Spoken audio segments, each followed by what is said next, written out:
गरीब किसान का सपना। एक छोटे से गांव में रमेश नाम का एक गरीब किसान रहता था।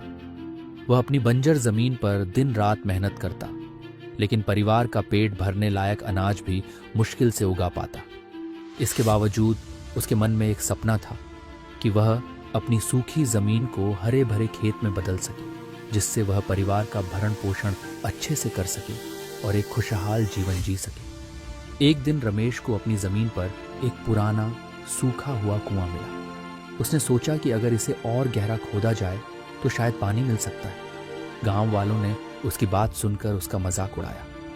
ये रमेश, तुम क्यों अपना समय बेकार कर रहे हो? इस कुएं में कोई पानी नहीं मिलने वाला। लेकिन रमेश ने हार नहीं मानी और वह कुएं को खोदने के लिए ठान ली और वह हर दिन तपती धूप में कुआं खोदने में जुटा रहता। उसके हाथों में छाले पड़ गए, शरीर थककर चूर हो गया, लेकिन उसका हौसला नहीं टूटा। कुछ दिनों तक वह खुद पर भी शक करने लगा, लेकिन फिर वह अपनी सूखी जमीन को देखता और खुद से कहता, हर बीज को उगने के लिए पानी चाहिए और हर सपने को पूरा करने के लिए मेहनत। कई हफ्तों बीत गए और आखिरकार उसकी मेहनत रंग लाई। फिर एक चमत्कार हुआ। कुएं से पानी फूट पड़ा। रमेश की आंखों में खुशी के आंसू थे।